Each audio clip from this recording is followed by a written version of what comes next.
Hey, good morning, Eastern Oregon, and welcome to this second Monday, March 22nd version of AM Live on EOA, your connection. Did you like that second Monday thing? Yeah, it is second Monday. Yeah. I'm not hearing very well through my thing. That must mean I have a wax buildup or something. Yeah. Well, everything's off a little bit. Look at my hair. I got a perch sticking up here. It's just all it's I don't know. It's the second Monday, right? Yeah. Yeah. For those of you that haven't followed, that's what Kyle called. Our shows are on Tuesday and Thursday, but he calls that the second Monday and the first Friday. Yeah. You got to prep for the weekend. Oh, how's it going, man? I'm good. My kids are here right now, so busy. Yeah. It was cool yesterday. My son, he got to go up and lift with the EOU football team. He thought he was cool. Yeah. It was pretty good. And 15-year-old up there working. Yeah. How old is he? He's 15. 15? Yeah. He looks 17. He 18. Acts. It's crazy. He's like crazy mature for his age too. He doesn't act like a 15-year-old boys are kind of annoying, and he's just he's huge like his dad. He's like, what is he? 6'5"? He's taller than me. Yeah. He's like 6'5" and some change. Yeah. Weighs about 220 pounds. Well, yeah, it was good to see him yesterday. Yeah, he's I think we're gonna go bowling tonight. I haven't even been to the new place, so.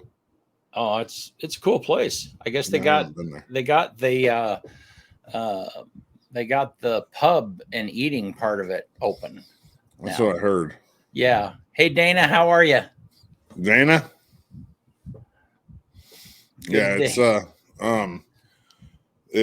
it's 15 and 13-year-old. I only have two of my kids here. My oldest didn't come, but entertaining them is it's almost like entertaining me too. You know what I mean? Like, it's not like entertaining little kids. It's like we get to do stuff that I like to do too. Like, we'll probably go out towards the end of the week, and my ex-wife wanted the air rifle for her backyard. Uh-huh. And my son has one here, 17 caliber, like break barrel. We just brought it here though because he could use it more often here. So we're going to run out to my aunt and uncle's and probably shoot some guns and grab his gun. And cool. Should be fun. Dana, you're living the dream. Sounds like you're living the dream. I think that's what he's saying. Oh no, I think you said good morning to Dana. We said good morning. How's it going? And he said living the dream. We'll see. He's yeah. I mean, I guess it would be living the dream. He's about to move like right by the golf course, so that can't be a bad deal. I mean, yeah. We're gonna take some golf lessons from him, Tanya. I heard last night. Yeah, so that's kind of exciting. Tanya and I, we're good at Wii golf. Yeah, it's not the same, BC. No, well, but at least it helps us understand the game, right? Yeah. Yeah. Which is part of the game. Yeah, which is part of the thing is understanding it. So. Yeah. He said we're good at Wii golf. I'm good at Nintendo. Yeah. But think of the number of people that probably have been inspired and play golf because they started with Wii golf, good or bad. Yeah, it's probably possibly. Yeah, probably quite a few. Yeah. Well, here, let's take a look at outside. It's kind of not raining, but certainly foggy today. Just kind of is what it is. We don't have weather this morning because Gabe was without internet yesterday. Well, then let me give a little sports report for everybody. Yesterday, EOU softball dropped 2 to Southern Oregon. Baseball dropped 2 to OIT. The day before that, though, baseball dropped 2 to OIT, but softball beat Southern one of the 2 terms, and Southern's ranked number 6th in the country. And that EOU softball team now, they are 1, 2, 7. They're 7-2 in the CCC and in second place, which the CCC has the 3 of the top ranked teams in the country. They have the number 1 team, the number 2 team, and the number 6 team.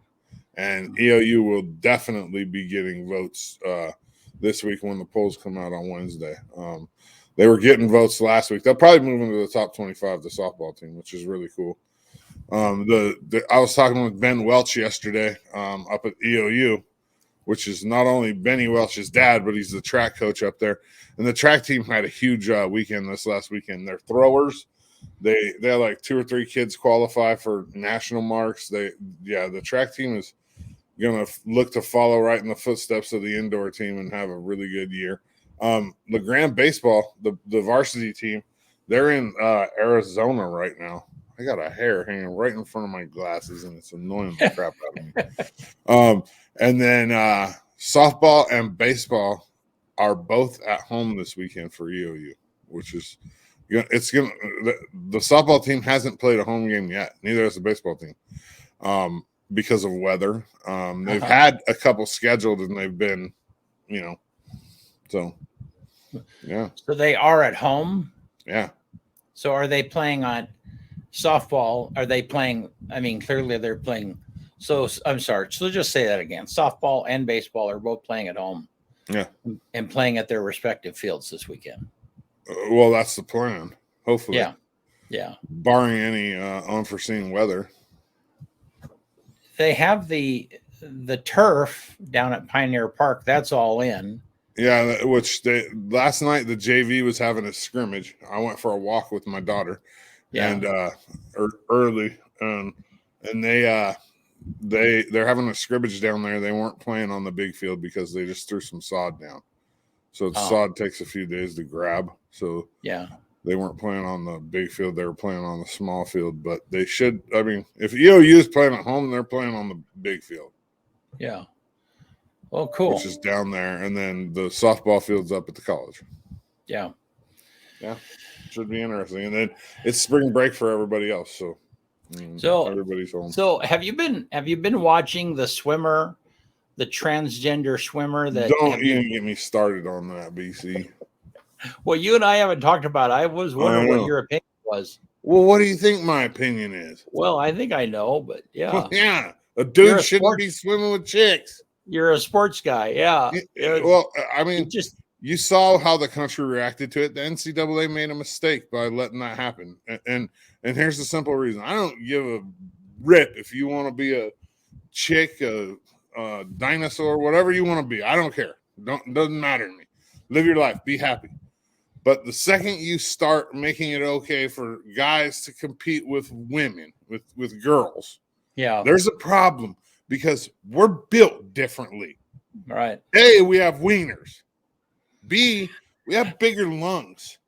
Yeah. C, we have denser muscles than women. Right. I mean, it's biological. Like, it's a shame to me. Like the girls that were that competed in that against him, and you can just look at the picture. He's different. Well, yeah, and he's huge. He's like 6'4" or something. Yeah, I mean, the girls. I'm glad they didn't. I'm glad they did their own little podium. Honestly, I'm glad they didn't, and hopefully it doesn't open the door for like. Can you imagine? Put it like this: like if I were to go up to EOU, right, and I found a girl wrestler that's 140 pounds, right. And this is saying nothing bad about women or girls. It's just the reality of things. And I took a dude that's on the wrestling team that's 140 pounds. He's probably going to kick her butt. So now if you're going to do this, you're going to see this. Now that the NCAA let it happen in swimming, you're going to see it happen more. You know what I mean? And so I don't know what the answer is. I guess the answer is have their own. I don't know, or compete against guys. Yeah, he was 460 something in men's. The same guy was like ranked 460 something last year. Yeah, okay. As a men's swimmer. And then within 1 year, you go from competing against men to women, and you're going to steal some girl who's worked her whole life for a national championship. No. Yeah. Not for that. Not at all. I don't care what anybody says. It ain't right. Yeah. Well, and I guess I haven't been. I mean, is he the same swimmer? She the same swimmer that swam? I mean, this controversy came up like 6 months ago. I would imagine. I don't know for sure. But this was the championship that was recent. This was the NCAA 500 freestyle national championship. Yeah. For women. Yeah. And it's just like I said, you look at the dude, longer, broader shoulders. You know what I mean? Like it's just you can't take and this came up for me when I was in 8th grade. I had to wrestle a girl.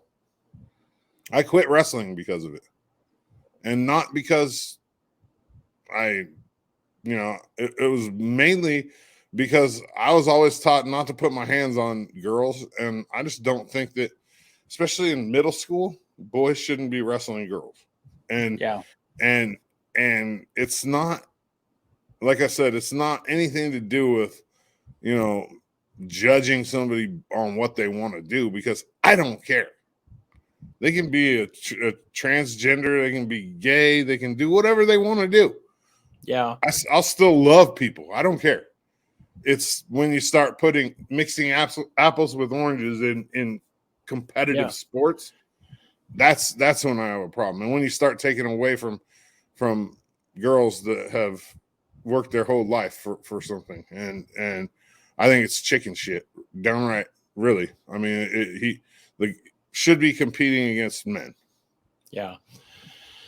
Well, what's interesting to me about that is that the same people that defend that are also very much pro women's rights, which again, I don't have any issue with, but it's like they're working again. I mean, it's a direct conflict. If you are very much pro women's rights and you're looking for the advancement of everything that comes along with that, this is so contrary to that. I mean, anyhow.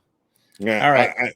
It's a fine line to walk, and it's pretty controversial, but I think that, like, if you really look at the X's and O's of it, it's pretty. I mean, it's pretty simple. It's like we're biologically different. Bud, she did not pin me, by the way. I pinned her, and I didn't want to, but she did not pin me. Her name was Princess. She was from Pendleton. We were in 8th grade, and no, she did not pin me. But I felt horrible afterwards, and I just decided I wasn't going to wrestle anymore. Yeah. But yeah, it's just one of those things, BC, where it's like, come on, let's figure this out. We can't. Yeah, it just makes common sense. It just opens Pandora's box. I know it. Well, hey, so we're going to have Donna Beverage, Union County Commissioner, here with us in just a minute. We'll be right back.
Hey, Donna, how are you? How you doing this morning?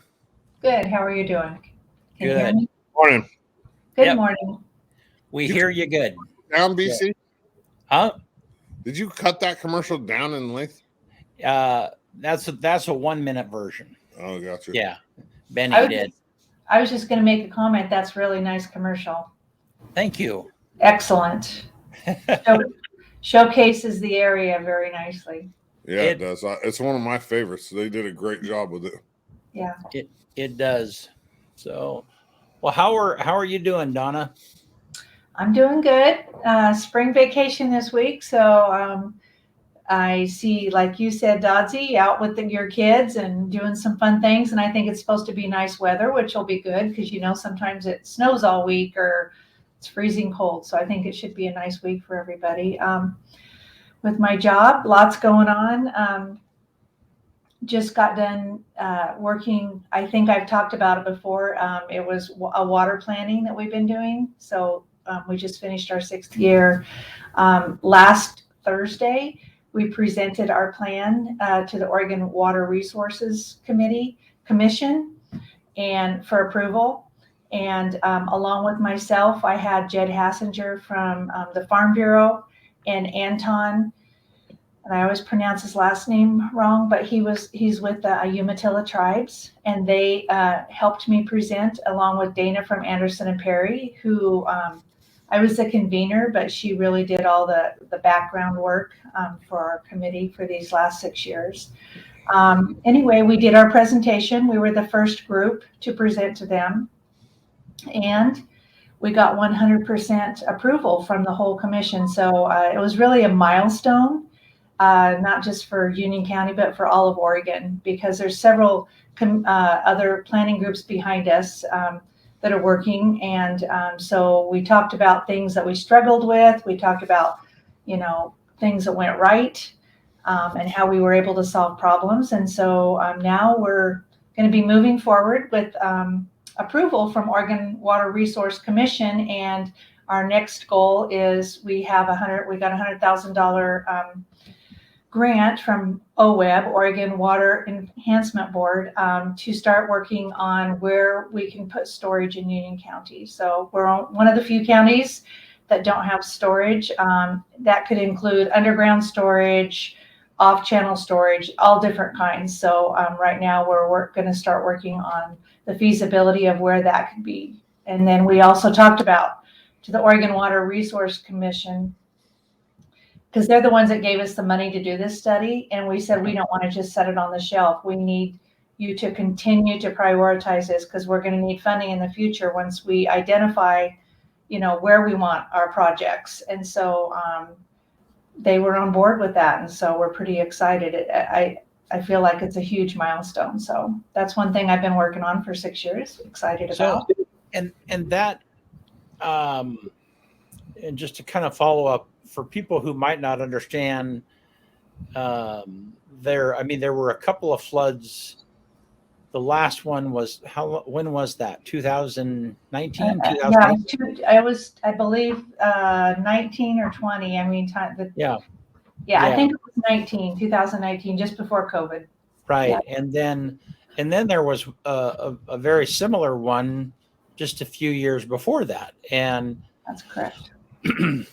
And, Union County does not have any above ground storage. So, and for those that might not understand, like Phillips Reservoir in the Baker City area kind of sets up above the Baker Valley, and that controls the amount of water, both when there's too much and when there's too little. And, right. Yeah. And the Grand Ronde Valley does not have that benefit. And so then because of that, there are times there are events where there's a lot of snow in the mountains and all of a sudden it melts at once or the weather changes. Yeah. Mm-hmm. And then there's too much water. So we go from feast to famine most of the time, and it's happening more often than it used to. In Union County, the Powder Basin has, some storage, Thief Valley and some other storage, but the Grand Ronde Basin, you're right, there is none. And so there's we're going to be working on that, and it's been done before. Some of these studies were done years ago, so a lot of the work we'll just pull back up and re-examine, the cost ratio compared to the possible impacts of the project and how that could help. So we're excited about that. So, because that's always something you want to look into. Yeah. Well, and thanks for pushing on that, because I know that just takes a constant amount of push. Now, I guess I want to follow back up on there was some kind of a measure or that was coming down from the state that was potentially changing the water availability or the grazing availability near streams, and that was going to impact us in a severe manner. Can remind me what that is and where that's at. I don't think that didn't go very far, because it hasn't been, brought up to us here lately, but I believe it was, I believe that no cattle could drink out of creeks, period. I mean, right now there are some buffer zones on federal land and that kind of thing, where they don't let cattle you have to fence it, and then there's specific areas where they drink, and then there's programs to help private people do the same thing. But I believe that this was where they just didn't want any animals, other than, elk or deer or something like that drinking out of the creek, which I'm not sure how you would do that, but it got kicked out quite a while ago, so it didn't go too far. Oh, good. Okay. Donna, I think that when they put those fences in, only because I know firsthand out at my aunt and uncle's, when they put those fences in, it keeps the deer and the elk from drinking out the creek in the river too. Because I mean, I don't think a deer or an elk can it's literally runs the whole creek, and at where there's roads or whatever, there's gates that you have to open close. Yeah, I mean, there's good and bad about it, because the thing is, if you do have animals or elk or deer there, it kind of concentrates them into one spot, which I don't think is very good myself. I would rather have them spread out and, drink here and there or whatever, what's more natural for them. But so that's definitely controversial on, what's good and bad about that. But I in some cases that I've seen, it concentrates them and makes, a mud hole in one spot instead of spreading it out naturally. So gotcha. Mm-hmm. Water's for fighting. So, so that's why this is such a milestone, because, a group of us, we had federal partners, state partners, ranchers and farmers from Union County. And we came to a consensus on what our goals were. And then to actually go to the commission and have them 100% vote for what we came up with locally. That's a big deal. I just look at it as a miracle. Yeah. I really do. That's awesome. Mm-hmm. All right. Well, what else is going on, Donna? Well, there's one thing I wanted to share with all of you, that Union County, we asked Representative Levy for $500,000 that came through the state, and each county could choose what they wanted that money for. Like Wallowa County asked for it for their fairgrounds. We asked for it to help with businesses that were struggling during COVID. So those grants are open to the public now until April 1st. Nice. So please go to our website if you were affected by COVID and you are a business with 30 employees or less, and you can look at the guidelines and get those grants in. So just a few days left, but we just really want to get the word out that those are available. That's the county website, Donna? Yeah. Yes, county website. Yeah. And I think the link, I looked at it yesterday. The link is on the upper right side. And then business assistant grant. Yeah. Yeah. 2022 business assistance grant. Yeah. That's it. So if you know people, have them look at it. And if they qualify, we would love to have them apply. Last time that we had money to give away to help with assistance, we were able to help 94 between some businesses and some nonprofits. This time it's only businesses, not nonprofits, but we're hoping to help as many in the whole county as possible. So right, and we're going to apply for that. And it's, it's not an overwhelming burden. You have to prove that you had a loss 1 year compared to the next, it's an awesome I mean, if you are a business and you can take advantage of that would be, I think it'd be very wise. We tried to simplify it to not make it so hard for people to apply, but at the same time, at the end, they have to sign that everything that they've put on the application, they certify as true. But we did try to simplify it. We don't want to be the government that makes things too hard to figure out. So fill it out, and then we have a committee that will go through those, and then it'll come to the commissioners after they've gone through them to see who's qualified, and hopefully we'll get that money out soon. Good. So is it everybody that's qualified gets it, and you just split the 500,000 that way?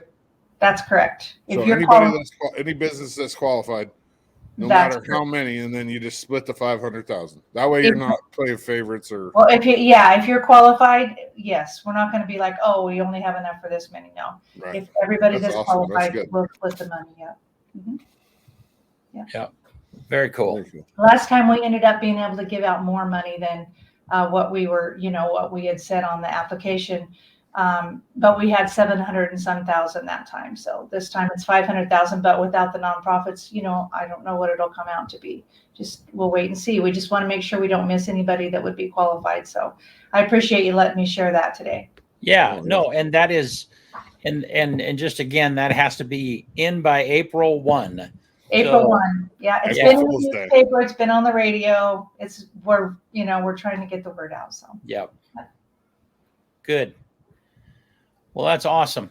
Well, what else have you been working on that you want to talk to us about? Well, so Buffalo Peak, the sun's shining. I know Dana's probably watching, but he is, yeah. Okay. Or he was a few minutes ago. The sun's starting to shine, so we're anxious for them to get going and for people to start golfing again.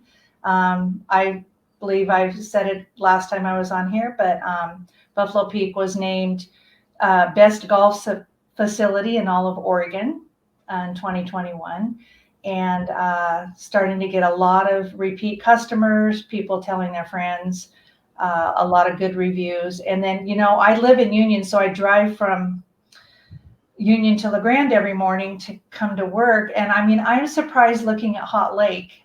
This is a Tuesday morning, and as I drive by Hot Lake, there's like 20 cars there.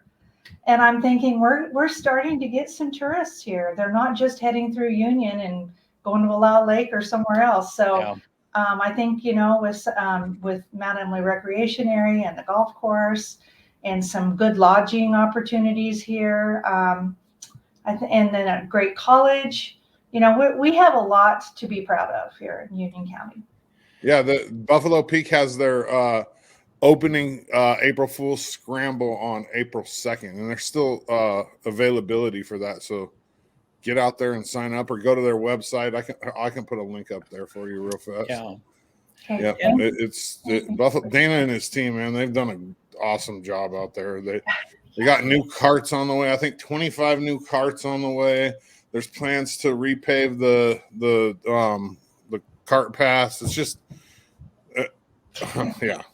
yeah.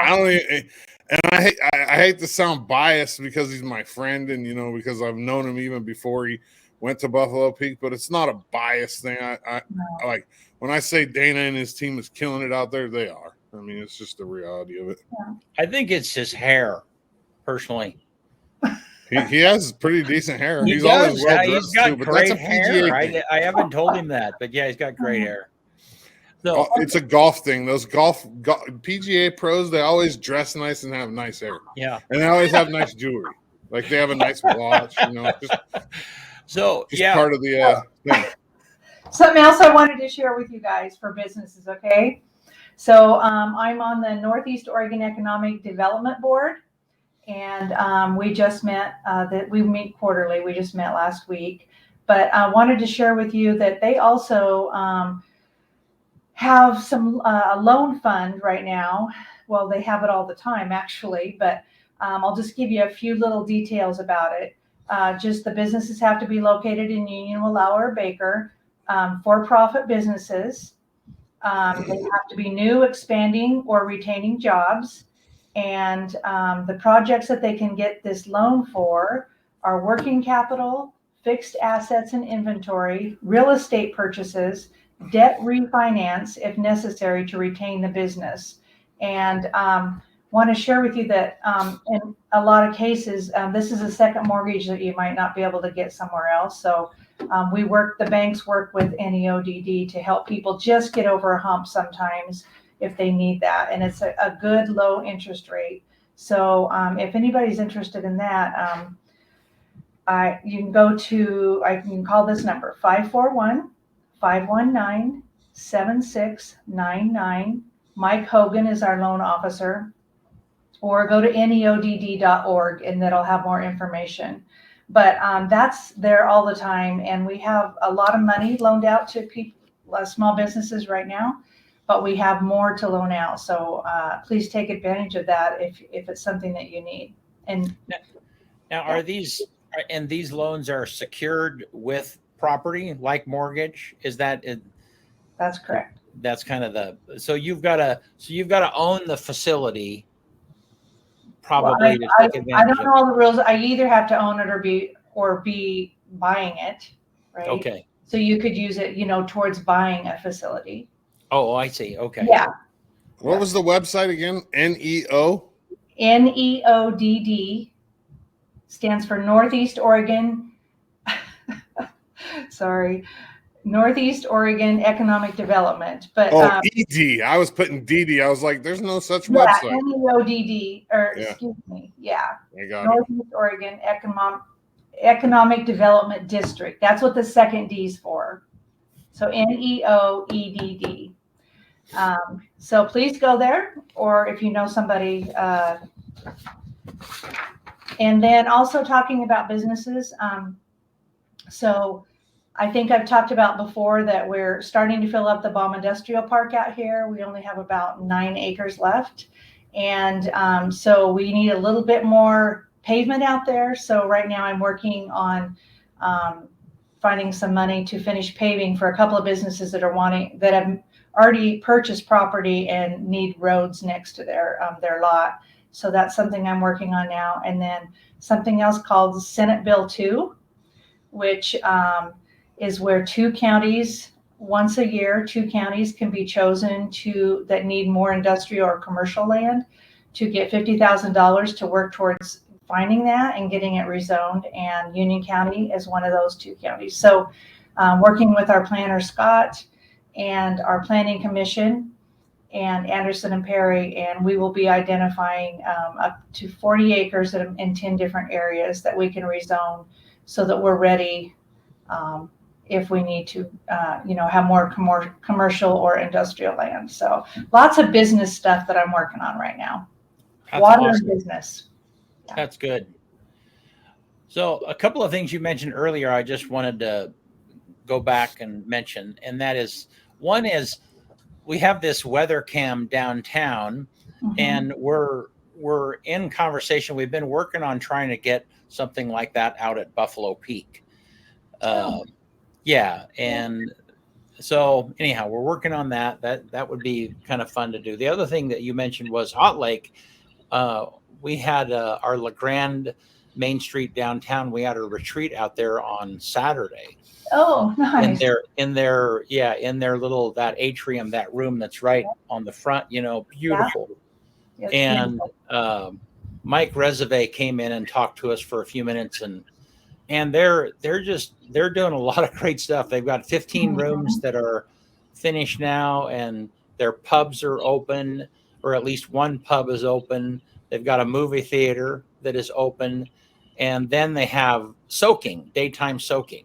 So that's, I think a lot of people are taking, I guess you can go online and in fact, last time I was talking to Paul Anders, he had been out there and anyhow, it is just it's really Mike and his wife have that passion. They know hot springs because they've been doing it for a while, and they go and visit different ones, get ideas. I've been out there several times. I just took Representative Levy out there last week to show her what they have to offer. But it's a huge plus for Union County. They've done a great job, and they know how to advertise. obviously, because like I said, there's like 15 cars there on a Tuesday morning. They had all probably stayed online most likely because that was pretty early this morning. So, very blessed to have people like that. I wanted to mention another new person. I don't know if you've met him yet or if you guys have interviewed him, but the new executive director of our chamber. Yeah, he's been on our show. Okay.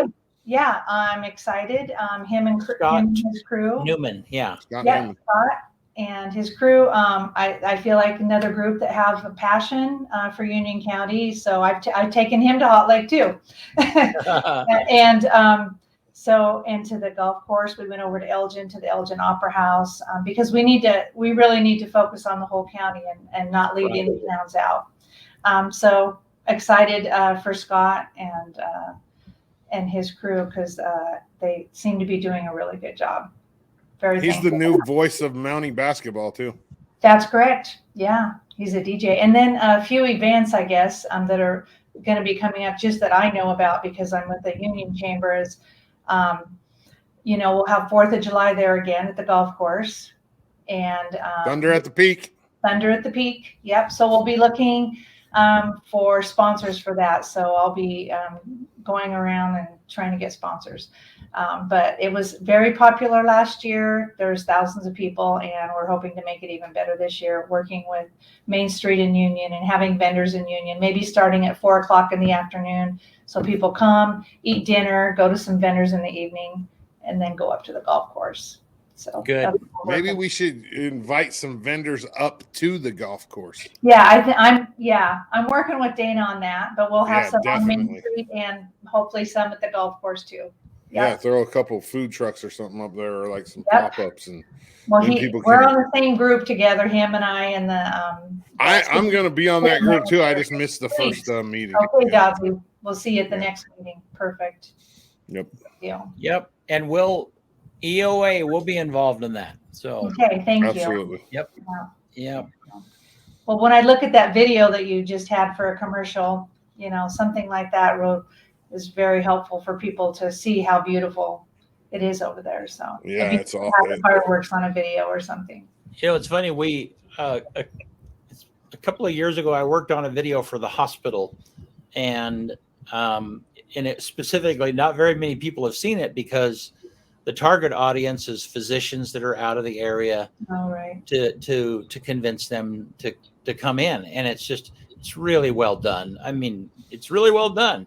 We interviewed physicians, but what was fun is I take photos of the incoming physicians also. It's one of the other things that we do, and so I happen to take photos of one of the new docs that's coming in, and I always ask them, well, what brought you here and where are you from, and just all that general information. Like, well, I watched this video and it just so convinced me that I had to come, and so it was very fun. But it Eastern Oregon is not hard to visually show because it is so beautiful. Everywhere you look, you see beauty. I'm sitting here in my office and I can see the college across the street, and that's a nice thing to be looking at every day. So well, and you don't, when you're here, you kind of take it for granted, and you kind of lose track of it.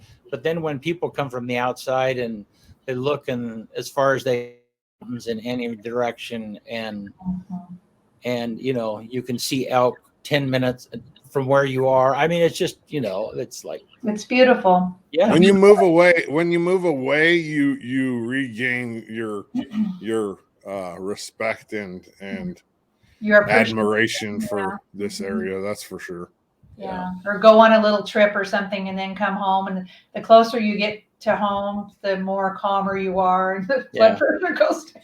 Yeah. It's one of my favorite places in the whole valley is, my aunt and uncle live on Hunter right at the base of Mount Emily, and you can sit on their back porch.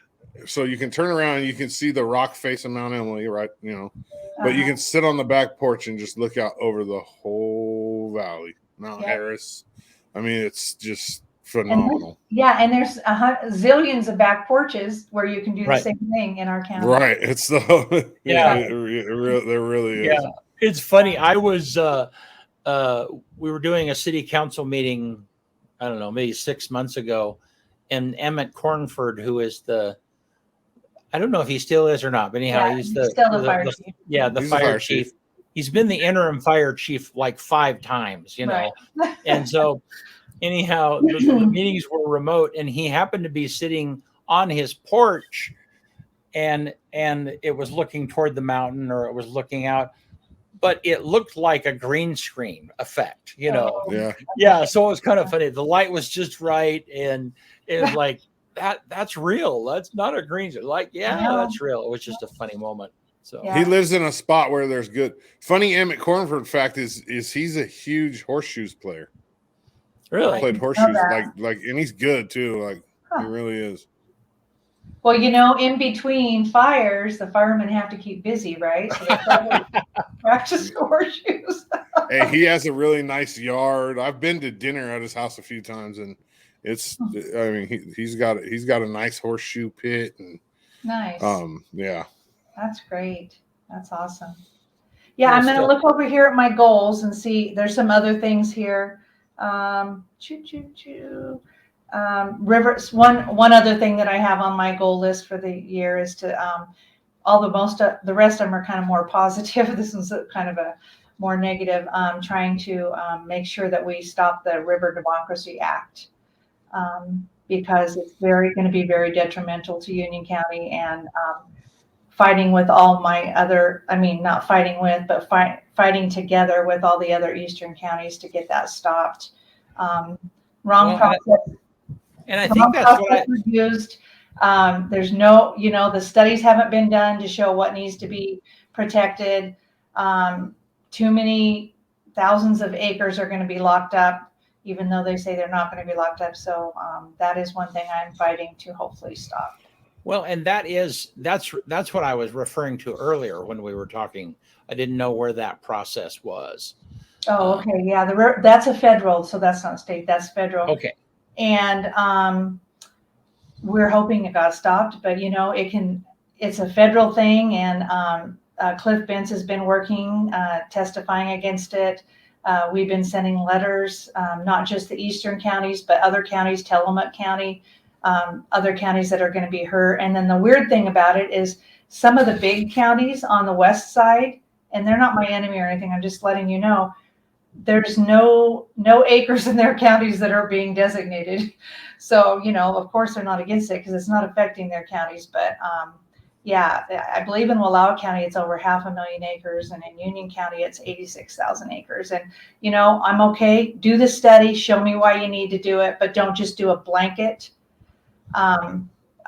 shutdown of those areas. And just because somebody calls and votes and says, hey, I want this area covered.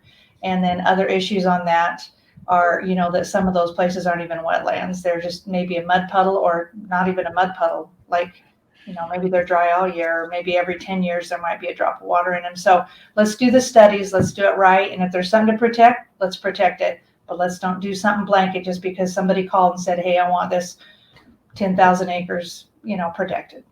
And this is, and this affects grazing rights. I'm trying to, at the heart of that, what is grazing, thinning the forests. We don't know what all it affects because it's kind of being shoved down our throats. But I have talked to people that are already in the wild and scenic river areas, like out of Wallowa County down by Lewiston and stuff. And they said it does affect the private land next door because, the act says it won't affect private land. But yeah, if you're next to a wild and scenic, it does affect you. There's many things that they haven't been able to do. Grazing, put in water troughs for their cattle. I have files of letters right here of what it's hurt. And so, like I said, if we're going to do it right, do the studies, tell us why it needs to be protected. But right now, what you're doing, stop. Because it's not good what's happening. All righty. Well, thank you, Donna, for coming on. Really appreciate it. And my intention is to have you on every third month. So when it gets to whatever, when your month comes up, just kind of know that we get toward the end of that month, then I'm going to be reaching out to you if I haven't. So, all righty. Good. Thank you. Appreciate talking. Thank you, Donna. You bet. Thank you. Thanks for all you guys do for us. You bet. Bye. All right. Hey. My list is short today because I was late. I ain't gonna lie, people. I was late today. Well, no, I wasn't late.